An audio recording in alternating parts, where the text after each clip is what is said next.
bumabati ang mabuti sa lahat ng mabubuting tumatangkilik ng Heart Expression. Kumusta po kayo mga ka-Heart Expression?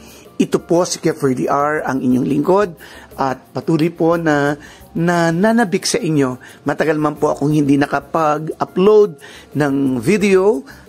Alam ko po na patuloy naman na andyan ang mga magagandang balita kay Miss Nora Onoy na talagang umuulan ng mga gandang balita, bumubuhos ang pagpapala kay Ate Guy at patuloy na tinatangkilik ang kanyang mga pelikula noon at talaga namang hindi naluluma ang mga pelikula ni Ate Guy hanggang ngayon at talaga namang puring-puri si Ate Guy. Again, ito po si Kuya Ferdy R. Salamat po sa inyong pag-subscribe at patuloy na pag-subscribe at pag-like, pag-share ng videos. Totoo po yun, no? Talagang si Ate Guy, sunod-sunod yung kanyang balita na magaganda, naglalakbay sa ibang panig ng mundo. Marami pa na pelikula niyang ipapalabas at ito ang ginawa ng Bona.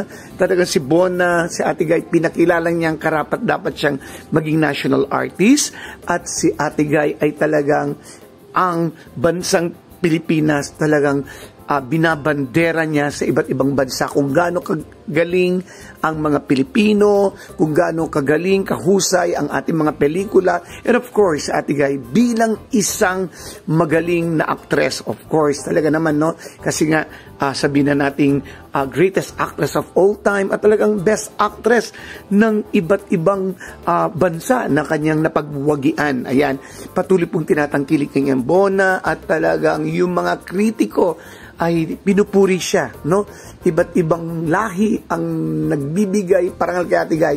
Kaya nga si Ate Guy, wala nang dapat pagpatunayan pa. Siya na talaga yung nag-iisa. Nasasabihin natin na hindi lang greatest actress talaga si Ate Guy. Malayo, milya-milya ang layo ni Ate Guy. At syempre, si Ate Guy ay natutuwa tayo sapagkat nandyan, gagawa na naman siya ng pelikula, may bago na naman, of course, sila ni Mr. Joel Lamangan, yung mga pelikula nila, hindi ba? Talagang humahakot, lalong-lalo na yung Flor Contemplacion.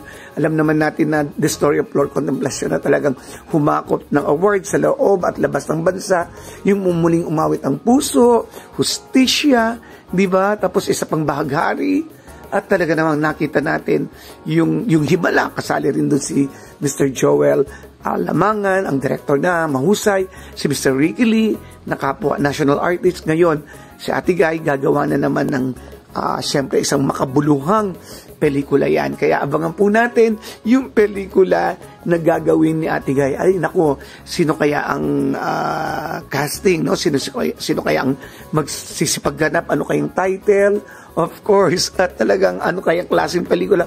Of course, kakaiba na naman ay papakita ni Ate Guy. Ano, yan. At nabanggit po natin si Ate Guy.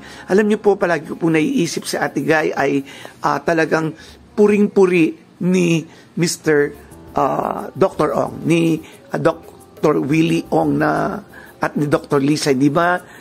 Sila ay nagkaroon ng project sa Ate Guy at talagang sila ay talagang in-appreciate nila ng gusto si Ate Guy na mababa ang loob, magaling na actress. At ngayon may karamdaman si Dr. Ong. Alam ko rin na si Ate Guy ay nananalangin kay Dr. Ong na malagpasan ang mga pagsubok na ito. Alam natin sa Ate Guy, dahil sa Ate Guy dun nagkaroon din ng karamdaman sa Ate Guy, alam naman natin yan, concern talaga si Dr. Willie Ong kay Ate Guy. At nakita natin na nalampasan ni Ate Guy ang mga problemang ito. Kaya alam natin na si Dr. Willie Ong ay malampasan niya ito at nawa gumaling. Ayan, isa si Ate Guy talagang nagmamalasakit kay Dr. Willie Ong at saka kay Dr. Lisa. Ayan, nawa maging okay po, no? At si Dr.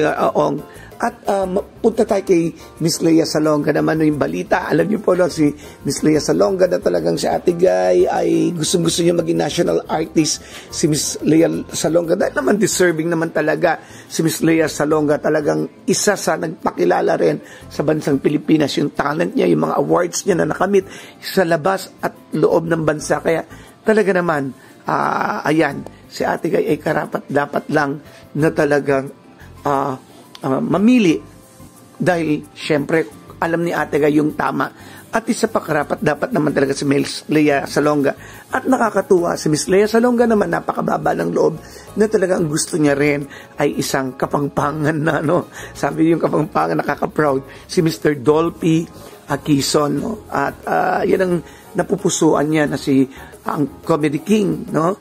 Ng pelikulang Pilipino ay inahangad niya rin na maging national artist. At ang galing, no? Talagang kung sino karapat-dapat at kung sino talaga, ibibigay ng Diyos yan. Ayan. At salamat, Ate Guy. Maraming salamat sa patuloy na nandiyan ka at tinitingala, nananatiling mababa, na nananatiling nagbibigay ng inspirasyon sa amin. Maraming salamat po mga Noranians. Maraming salamat mga Ka-Heart Expression. Ito po si Kuya Ferdy R na nagsasabing, as long as there is love, we will stand, and to God be the glory. Maraming salamat po at mabuhay.